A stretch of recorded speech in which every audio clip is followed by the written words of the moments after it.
Jy weet, hoë bloeddruk. Dis mos iets wat ons met ouer mense assosieer, reg? Maar wat as ek vir jou sê, kinders kry dit ook? En dis gevaarlik. Vandag kyk ons dieper na die verwarrende en ernstige mediese raaisel van hipertensie by kinders. Ja, dis die groot vraag, né? So, die oomblik as 'n dokter dit in 'n kind sien, gaan al die alarmklokke af. Dis 'n reuse rooi vlag, 'n duidelike teken dat daar iets diep en ernstig verkeerd is. En die simptome, wel, dis glad nie wat jy sou dink nie. Ons praat nie hier van 'n bietjie duiseligheid nie. Nee, ons praat van ernstige, skrikwekkende neurologiese probleme, soos intense kopseer, aanvalle en selfs belse verlamming, waar een kant van die gesig skielik verlam raak. Dit wys jou net hoe ernstig hierdie toestand kan wees.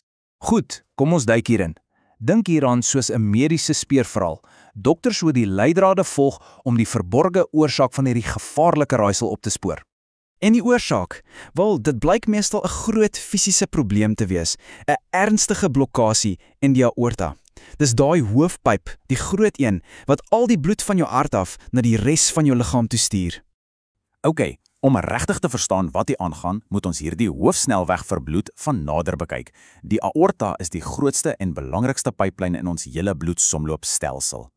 Die amptelike naam hiervoor is middelaortiese syndroom, of MAS verkort, maar die beste manier om dit te verstaan is om te dink aan 'n permanente verkeersknoop op die N1.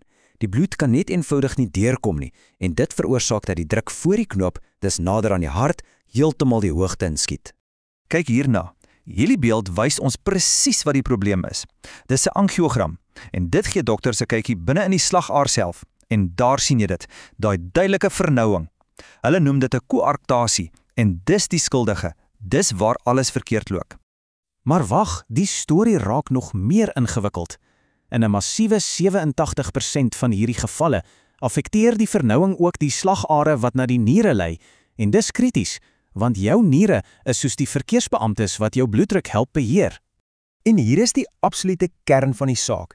Hierdie are is nie net saamgepers nie. Dis 'n fundamentele boufout. Iets het verkeerd gegaan toe daardie slagaarwand gevorm het, lank voor die kind se geboorte. So, dis nie 'n sagte buigbare pyp wat jy net kan ooprek nie. Nee, die struktuur self is van die begin af abnormaal. En dit bring ons nou by 'n groot tweesprong, 'n kritiese keuse wat dokters moet maak tussen twee heeltemal verskillende maniere van dink oor 'n oplossing. So aan die een kant het jy oop chirurgie. Die idee hier is basies om die pad heeltemal te herbou. Hulle gebruik 'n omleiding of 'n patch om 'n splinternuwe wye kanaal te skep. Aan die ander kant het jy dan endovaskulêre angioplastie. Dis 'n minder indringende tegniek waar hulle met 'n ballonnetjie ingaan en die vernoude deel van binne af probeer oopforceer.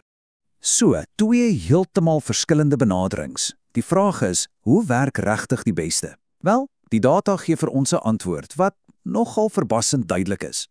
Sjoe, die resultate is regtig dramaties. Jy kan nie hieroor strei nie. Kyk gou hier. Met oop chirurgie word byna 70% van die kinders heeltemal genees. Weg is die probleem. Maar as jy kyk na die endovaskulêre metode, daal daai syfer na net 23%. En wat nog erger is, in 'n skokkende 37% van gevalle misluk die prosedure heeltemal. Die syfers lieg nie. So, hoekom hierdie massiewe verskil in sukses? Wel, onthou jy daai abnormale slagaarwand? Dis die probleem. As jy dit net met 'n ballon ooprek, spring daai gebrekkige weefsel eenvoudig net weer terug na sy vernoude vorm toe. Die komplikasiekoerse is ook hoog en die slagaar vernou sommer vinnig weer.